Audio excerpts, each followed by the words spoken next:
הבאנו שלום עליכם, הבאנו שלום, שלום, שלום עליכם, הבאנו שלום עליכם, הבאנו שלום עליכם, הבאנו שלום עליכם, הבאנו שלום, שלום.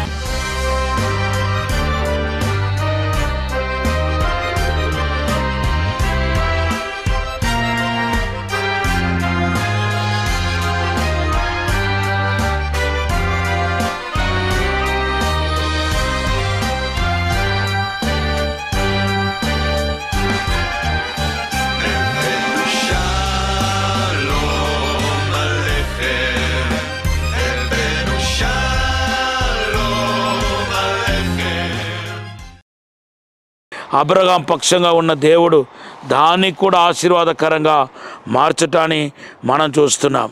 ఈరోజు పరిశుద్ధాత్మ దేవుడు మీతో మాట్లాడుతున్నాడు. మీ జీవితంలో కూడా ఏదైనా కీడు జరిగి ఉంటే దాన్ని ఆశీర్వాదకరంగా మారుస్తాడని ఈ ఐగుప్తు దేశపు అనుభవం మనకు తెలియపరుస్తుంది. రెండవదిగా ఐగుప్తు మనకు తెలియపరిచే సత్యం ఏంటంటే, అబ్రహాం తర్వాత యోసేపు ఐగుప్తు దేశంలో అమ్మివేయబడుతున్నాడు. జెనసిస్ 37:28 మనం చూస్తున్నాం. దేవుని బిడ్డలారా, ఇక్కడ కూడా మరి జోసెఫ్కి ఎదురైన నష్టాలు కష్టాలు ఇంతంత కాదు, లేనిపోని నేరాలు మోపబడ్డాడు. మరి యోసేపుతో పాపం చేయడానికి ప్రయత్నం చేస్తే యోసేపు పారిపోతాడు.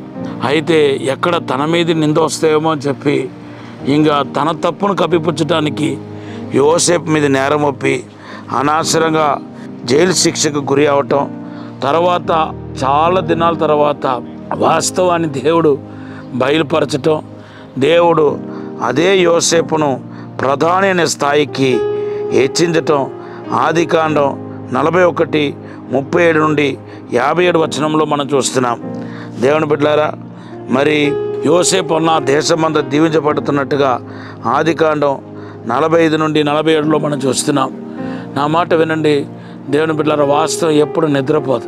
ఈరోజు ఇట్లా యోసేపులాగా మీరు నిందలు నేరాలు అవమానానికి గురి అయి ఉంటే, చేయలేని నేరాన్ని మీ పైన మోపి మిమ్మల్ని అవమానించి ఉంటే, నిందించి ఉంటే, మిమ్మల్ని కలవరపెట్టి ఉంటే, మీ క్యారెక్టర్ని అసాసినేట్ చేసి ఉంటే, దేవుడు తగిన కాలంలో మీ యథార్థతను నమ్మకత్వాన్ని ప్రూవ్ చేయటమే కాకుండా మిమ్మల్ని తోక కాదు తలగా ఉంచుతాడు, కిందవాడు కాదు పైవాడుగా ఉంచుతాడు.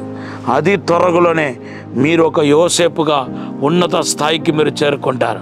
మీరు నిందించబడిన వారిలో ఒకరా, అవమానపరచబడిన వారిలో ఒకరా, అనేక రకాల బాధల వేదన అనిపించే వారిలో ఒకరా, నేను ఈరోజు ప్రవచిస్తున్నాను. తగిన కాలంలో దేవుడు మనను ఆశీర్వదించబోతున్నాడు.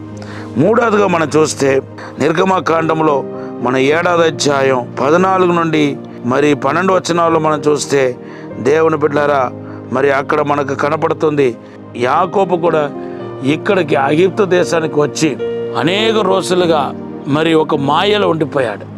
తన కొడుకులందరూ ఏమన్నారంటే యోసేపు చనిపోయాడు అని యోసేపు ఒక సహోదరులు యాకోబుకు చెప్పగా, ఇంకా యోసేపు చనిపోయాడని ఒక మాయలో ఉండిపోయాడు.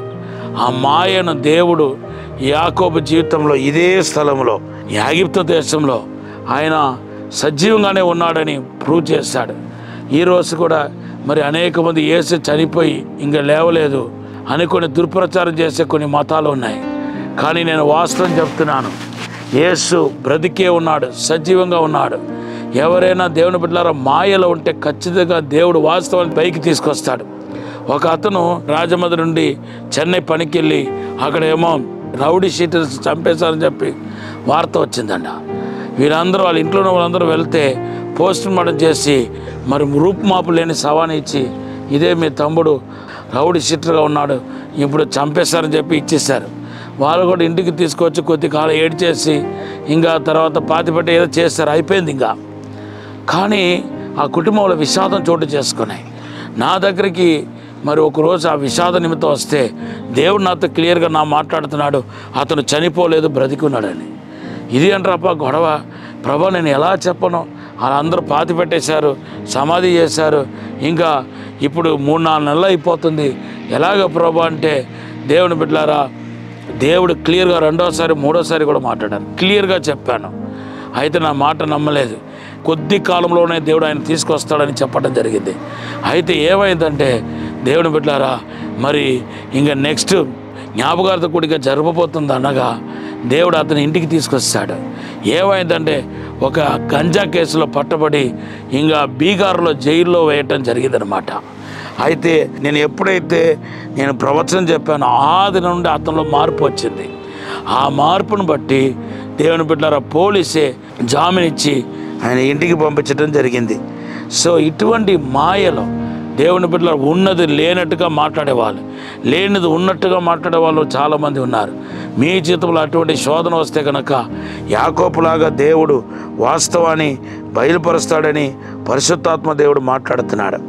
తర్వాత 4వదిగా మనం చూస్తే నిర్గమకాండం 14-12 అధ్యాయం దాకా దేవుని బిడ్డల తన బిడ్డలు విడిపించడానికి శత్రువులను ఐగుప్తు దేశ ప్రజల్ని రకరకాల శాపాన్ని తీసుకొచ్చి మొత్తినట్టుగా మనం పరిశుద్ధ గ్రంథంలో చూస్తున్నాం. అవును, ఎవడైనా తన బిడ్డలు ముట్టుకుంటే ఆయన కళ్ళు గుడ్డు ముట్టుతున్నాను అర్థం. బైబిల్లో స్పష్టంగా రాయబడి ఉంది, నన్ను ముట్టువాడు నా కళ్ళు గుడ్డును ముడుతున్నాడని పరిశుద్ధ గ్రంథంలో ఎంతో స్పష్టంగా రాయబడి ఉంది. దేవుని బిడ్డలతో పెట్టుకోవద్దు, అభిషక్తులతో ఆడుకోవద్దు. అభిషక్తుల గురించి హేళన చేస్తే మరి వాళ్ళు బాధ పెడితే వాడు శాపగ్రస్తుడైపోతాడు, దేవుడు విడిచిపెట్టడం. అందుకొరకు ప్రభు అంటున్నాడు, కుమారుడైన యేసుకు విరోధంగా చేసిన పాపం క్షమించబడతాయేమో కానీ దేవుని దాసులకు విరోధంగా చేయబడుతున్న పాపం క్షమించబడదు అంటున్నాడు. దేవుని నామానికి స్తోత్రం. దేవుని బిడ్డలారా, సాలొమోను ఐగుప్తు దేశ ఒక రాజైన కుమార్తెని వివాహం చేసినట్టుగా 1 రాజుల గ్రంథం 9:16లో మనం చూస్తున్నాం. దేవుని నామానికి స్తోత్రం. చివరిగా ఇంకా చాలా విషయాలు ఉన్నాయి. యేసుక్రీస్తు మరి హేరోదు చేతులు తప్పించడానికి ఐగుప్తును దేవుడు ఆశ్రమంగా దేవుడు వాడుకున్నట్టుగా, కోటగా వాడుకున్నట్టుగా మన పరిశుద్ధ గ్రంథంలో చూస్తున్నాం. హేరోదు చేతుల నుండి యేసును తప్పించడానికి ఈరోజు కూడా పరిశుద్ధాత్మ దేవుడు చెప్తున్నాడు, ఐగుప్తు నీకు ఏం తెలియపరుస్తుందంటే దేవుడు ఎట్లయినా ఎప్పుడైనా ఎలాగైనా ఆయన తప్పించగలుగుతాడు. ఆయన తప్పించే దేవుడు, నీకు సహాయం చేసే దేవుడు, నీకు మేలు చేసేవాడు. కీడు చేయటానికి ఆయన ఒప్పుకోడు, కీడు జరగటానికి నీ చేతుల్లో ఒప్పుకోడని ప్రభు తెలియపరుస్తున్నాడు. ఇంత మంచి ఐగుప్తు దేశం దేవుని బిడ్డలారా ఈరోజు అనేక విషయాలు మనకు తెలియపరుస్తూ ఉన్నాయి. దేవుడు ఈ మాటలను దీవించినగాక. సమయం లేదు కనుక ఇక్కడితో ముగించి మీ కొరకు ప్రార్థన చేస్తాను. పరిశుద్ధము నమ్మకమైన పరలోక తండ్రి, నీకు వందనాలు, స్తోత్రాలు ప్రభా. మమ్మల్ని క్షమించి మన్నించి పరిశుద్ధపరిచి శుద్ధీకరించి ప్రాణాత్మ శరీరంలో నీ అభిషేకం ఇచ్చి ఐగుప్తు దేశం నుండి ప్రభా ఒక ప్రత్యేకమైన ఆశీర్వాదాన్ని యేసు నామములో పలుకుతున్నాను తండ్రి. అసాధారణమైన అద్భుతమైన కార్యం జరగాలని ప్రార్థిస్తూ దీవించి బలపరచమని యేసు నామములో అడిగి వేడుకుంటున్నాము తండ్రి. Amen, amen. యెషయా గ్రంథం 41:10-13 మీకు వాగ్దానంగా వస్తున్నాడు. తండ్రి యొక్క ప్రేమ, యేసుక్రీస్తు యొక్క కృప, పరిశుద్ధాత్మ సహవాసం మన అందరికి తోడుకొనగాక. ఆమెన్.